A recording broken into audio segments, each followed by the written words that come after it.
জানিয়ে দিব এই মুহূর্তে আমাদের হাতে এসেছে বাংলাদেশের গুরুত্বপূর্ণ আপডেট সংবাদের শিরোনাম। শুরুতেই থাকছে হান্নান মাসুদের ৩ সমর্থককে কুপিয়ে জখম। এবারে জানিয়ে দিব ট্রাইব্যুনালে নিজের বিচার টিভিতে সরাসরি সম্প্রচার করতে ইনুর আবেদন।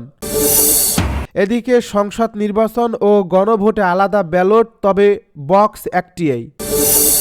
এবারে থাকছে শিক্ষার্থীদের আন্দোলনের ঘোষণায় তেজগাঁও কলেজের সামনে পুলিশ মোতায়েন। সব শেষে জানিয়ে দিব ফরিদপুরে হাতবোমা ও বিস্ফোরক দ্রব্য সহ যুবক গ্রেপ্তার। এতক্ষণ শুনছিলেন হাতে থাকা আপডেট সংবাদের শিরোনাম, এবারে বিস্তারিত। তবে তার আগে অনুরোধ রইল ভিডিওটিতে একটি লাইক এবং কমেন্ট করে জানিয়ে দিন ভিডিও সম্পর্কে আপনার মূল্যবান মতামত। আরও জানিয়ে দিন ভিডিওটি কোথা থেকে দেখছেন বা কোন জেলা থেকে দেখছেন। সমন্বয়ক হান্নান মাসুদের ৩ সমর্থককে কুপিয়ে জখম। নোয়াখালীর দ্বীপ উপজেলা হাতিয়ায় জাতীয় নাগরিক পার্টির সিনিয়র যুগ্ম মুখ্য সমন্বয়ক ও নোয়াখালী ৬ আসনের শাপলাকলি প্রতীকের প্রার্থী আব্দুল হান্নান মাসুদের ৩ সমর্থককে কুপিয়ে জখমের ঘটনা ঘটছে। মঙ্গলবার রাতে আহতদের হাতিয়া উপজেলা স্বাস্থ্য কমপ্লেক্সে ভর্তি করা হয়। এর আগে সন্ধ্যা 6:30টার দিকে উপজেলার চরকিং ইউনিয়নের ৫ নং ওয়ার্ডের মধ্যম শুল্কিয়া গ্রামের কিল্লার বাজার এলাকায় এই হামলার ঘটনা ঘটে। আহতরা হলেন মধ্যম শুল্কিয়া গ্রামের মোহাম্মদ ওমর ফারুকের ছেলে মোহাম্মদ হাসান উদ্দিন, মোহাম্মদ সালাউদ্দিনের ছেলে এমদাদ সোহেল এবং ইমরান হোসেনের ছেলে রাজীব উদ্দিন। তারা সবাই জাতীয় নাগরিক পার্টির রাজনীতির সঙ্গে জড়িত এবং নিয়মিত শাপলাকলিক প্রতীকের পক্ষে প্রচারণা চালিয়ে আসছিলেন। স্থানীয় সূত্রে জানা যায়, হাতিয়ার নতুন জেগে ওঠা চর জাগলার ভূমি বন্দোবস্তকে কেন্দ্র করে দীর্ঘদিন ধরে বিরোধ চলে আসছিল। অতীতে ভূমিদস্যুদের কাছ থেকে নতুন চর ৫০,০০০ থেকে ১ লাখ টাকার বিনিময়ে কিনে নিতে হতো বলে অভিযোগ রয়েছে। এ বিষয়ে এনসিপির প্রার্থী আব্দুল হান্নান মাসুদ ভূমিহীনদের জলদস্যুদের কাছ থেকে কোনো টাকা দিয়ে জমি না কেনার আহ্বান জানান। তিনি বলেন, সরকারি বন্দোবস্ত হলে ভূমিহীনদের কোনো টাকা দেওয়ার প্রয়োজন নেই।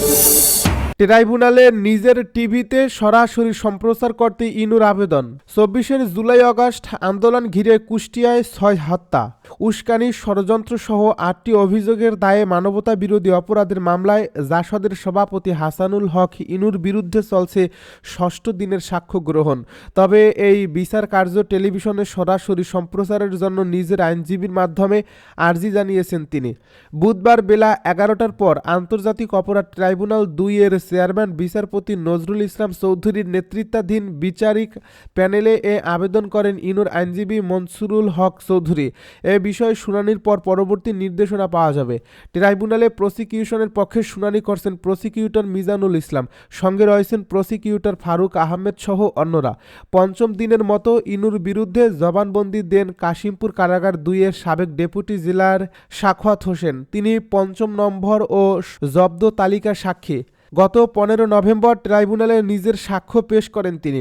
এর আগে সোমবার জুলাই আগস্টের গণ অভ্যুত্থানে সংঘটিত মানবতা বিরোধী অপরাধের মামলায় হাসানুল হক ইনুর বিরুদ্ধে ৫ম দিনের মতো সাক্ষ্য গ্রহণ অনুষ্ঠিত হয়। এদিন মামলার ৫ম সাক্ষী ও কাশিমপুর কারাগার ২ এর সাবেক ডেপুটি জেলার সাখাওয়াত হোসেন জব্দ তালিকার সাক্ষী হিসেবে ট্রাইব্যুনালে জবানবন্দি পেশ করেন। একই দিন অবশিষ্ট জবানবন্দি দেন সিআইডির ডিজিটাল ফরেনসিক ল্যাবের উপপরিদর্শক শাহেদ জোবায়ের লরেন্স। তিনি এ মামলার ৪র্থ নম্বর সাক্ষী। তার সাক্ষ্য গ্রহণ শেষে জেরা করেন ইনুর আইনজীবী মনসুরুল হক চৌধুরী।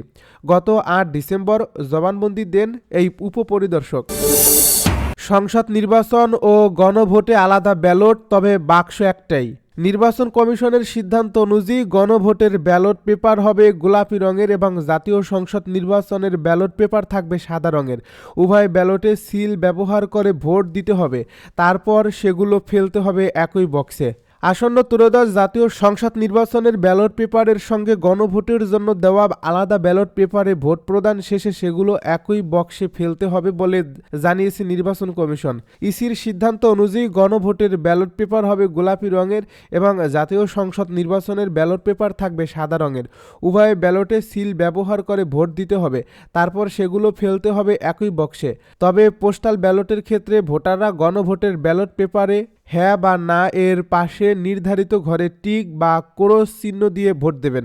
আগামী ১২ ফেব্রুয়ারি ২০২৬ একই দিনে ত্রয়োদশ জাতীয় সংসদ নির্বাচন ও গণভোট অনুষ্ঠিত হবে। ভোট গ্রহণ চলবে সকাল 7:30 থেকে বিকাল 4:30 পর্যন্ত বিরতিহীনভাবে। গণভোট সংক্রান্ত পরিপত্র সংসদ নির্বাচন ও গণভোটের তফসিল ঘোষণার পর নির্বাচন কমিশন গণভোট সংক্রান্ত একটি বিস্তারিত পরিপত্র জারি করেছে। এতে গণভোটের প্রশ্ন, ভোট গ্রহণের সময়সূচি, রিটার্নিং কর্মকর্তা ও ভোট গ্রহণ কর্মকর্তাদের নিয়োগ, ভোট গ্রহণ পদ্ধতি, ফলাফল প্রস্তুত ও প্রকাশ, ফলাফল একত্রীকরণ এবং গেজেট প্রকাশ সংক্রান্ত বিষয়গুলো উল্লেখ করা হয়েছে। ইসি সচিবালয়ের নির্বাচন পরিচালনা ২ অধিশাখার উপসচিব মোহাম্মদ মনির হোসেনের স্বাক্ষরিত এ পরিপত্র মন্ত্রিপরিষদ বিভাগ সহ সরকারের সংশ্লিষ্ট মন্ত্রণালয় ও বিভাগে পাঠানো হয়েছে। শিক্ষার্থীদের আন্দোলনের ঘোষণায় তেজগাঁও কলেজের সামনে পুলিশ মোতায়েন।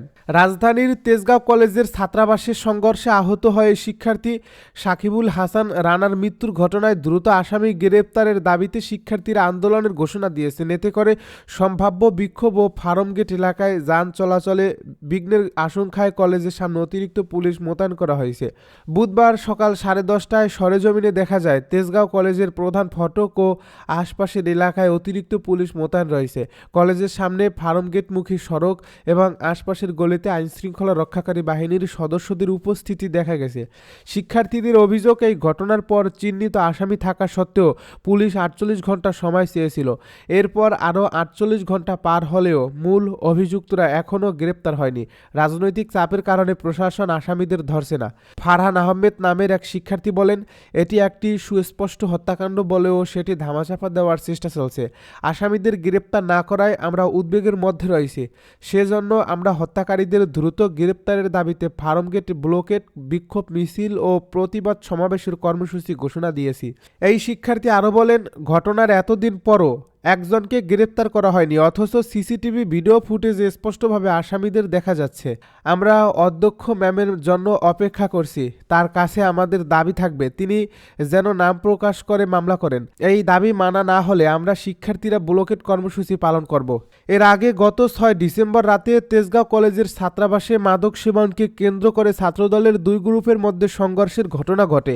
এতে অন্তত 3 জন শিক্ষার্থী আহত হন। আহতদের মধ্যে উচ্চ মাধ্যমিকের বিজ্ঞান বিভাগের মেধাবী ছাত্র সাকিবুল হাসান রানা গুরুতর আহত হন। পরে তাকে আইসিইউতে ভর্তি করা হয়। 4 দিন আইসিইউতে চিকিৎসাধীন থাকার পর 10 ডিসেম্বর দুপুর 12:30 তার মৃত্যু হয়। ফরিদপুরে হাতবোমা ও বিস্ফোরক দ্রব্য সহ যুবক গ্রেপ্তার। ফরিদপুরের বোয়ালমারী উপজেলায় হাতবোমা, বোমা তৈরির সরঞ্জাম সহ এক যুবককে আটক করছে যৌথ বাহিনী। এছাড়া তার কাছে ইয়াবা ও মাদক সেবনের সরঞ্জাম পাওয়া গেছে।